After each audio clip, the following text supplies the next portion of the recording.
नमस्कार दोस्तों। एक बार भगवान विष्णु जी शेषनाग पर बैठे बैठे बोर हो गए और उन्होंने धरती पर घूमने का विचार मन में किया। वैसे भी कई साल बीत गए थे धरती पर आए और वह अपनी यात्रा की तैयारी में लग गए। स्वामी को तैयार होता देखकर लक्ष्मी माँ ने पूछा, आज सुबह सुबह कहाँ जाने की तैयारी हो रही है? विष्णु जी ने कहा, हे लक्ष्मी, मैं धरती लोक पर घूमने जा रहा हूँ। तो कुछ सोचकर माँ ने कहा, हे देव, क्या मैं भी आपके साथ चल सकती हूँ? भगवान विष्णु ने 2 पल सोचा, फिर कहा, एक शर्त पर तुम मेरे साथ चल सकती हो।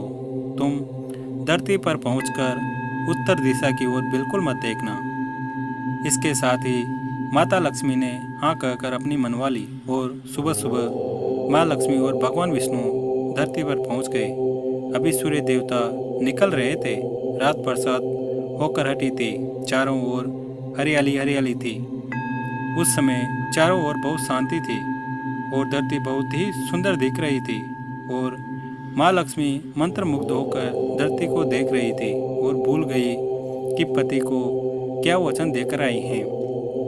और चारों ओर देखती हुई कब उत्तर दिशा की ओर देखने लग गई, पता ही नहीं चला।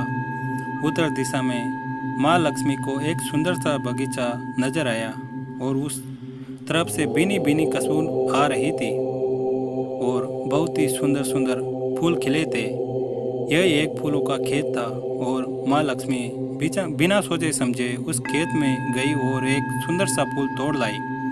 लेकिन यह क्या, जब माँ लक्ष्मी भगवान विष्णु के पास वापस आई तो भगवान विष्णु की आंखों में आंसू थे और भगवान विष्णु ने माँ लक्ष्मी की ओर को कहा कि कभी भी किसी से बिना पूछे उसका कुछ भी नहीं लेना चाहिए और साथ ही अपना वचन भी याद दिलाया। माँ लक्ष्मी को अपनी भूल का पता चला तो उन्होंने भगवान विष्णु से इस भूल की माफ़ी मांगी। तो भगवान विष्णु ने कहा कि तुमने जो भूल की है उसकी सज़ा तो तुम्हें ज़रूर मिलेगी। जिस मालिक के खेत से तुमने नए बिना पूछे फूल तोड़ा है, यह एक प्रकार की चोरी है। इसलिए अब तुम 3 साल तक मालिक के घर पर नौकर बनकर रहो। उसके बाद मैं तुम्हें वैकुंठ में वापस बुलाऊंगा। माँ लक्ष्मी ने चुपचाप सर झुकाकर हाँ कर दी। आजकल की लक्ष्मी थोड़ी थी और माँ लक्ष्मी एक गरीब औरत का रूप धारण करके उस खेत के मालिक के घर गई। घर क्या, एक झोपड़ा था और मालिक का नाम माधव था। माधव की बीवी, 2 बेटे और 3 बेटियां थी। सभी उस छोटे से खेत में काम करके किसी तरह से गुजारा करते थे।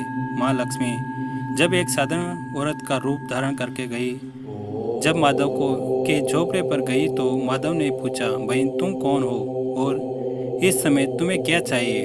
जब माँ लक्ष्मी ने कहा, मैं एक गरीब औरत हूँ, मेरी देखभाल करने वाला कोई नहीं है, मैंने कई दिनों से खाना भी नहीं खाया, मुझे कोई भी काम दे दो, साथ में मैं तुम्हारे घर का काम भी कर दिया करूँगी, बस मुझे अपने घर में एक कोने में आसरा दे दो। माधव बहुत ही अच्छे दिल का मालिक था। उसे दया आ गई, लेकिन उसने कहा, बहन मैं बहुत ही गरीब हूँ, मेरी कमाई से मेरे घर का खर्च मुश्किल से चलता है, लेकिन अगर मेरी 3 की जगह 4 बेटियाँ होती तो भी मैंने गुजारा करना था। अगर तुम बेटी बनकर जैसा रुका सूखा हम खाते हैं उसमें खुश रह सकती हो तो बेटी अंदर आओ। माधव ने माँ लक्ष्मी को अपने झोपड़े में शरण दे दी और माँ लक्ष्मी 3 साल उस माधव के घर पर नौकरानी बनकर रही। जिस दिन माँ लक्ष्मी माधव के घर आई थी, उस दिन से दूसरे दिन ही माधव को इतनी आमदनी हुई फूलों से कि शाम को एक गाय खरीद ली। फिर धीरे धीरे माधव ने काफ़ी ज़मीन भी खरीद ली और सब ने अच्छे अच्छे कपड़े भी बनवा लिए और फिर एक बड़ा पक्का घर भी बनवा लिया। बेटियों और बीवी के गहने बनवा लिए और अब मकान भी बड़ा बनवा लिया था। माधव हमेशा सोचता था कि मुझे यह सब इस महिला के आने के बाद मिला है। इस बेटी के रूप में मेरी किस्मत आ गई है मेरी। और अब 2-3 साल बीत गए थे, लेकिन माँ लक्ष्मी अब भी घर में और खेत में काम करती थी।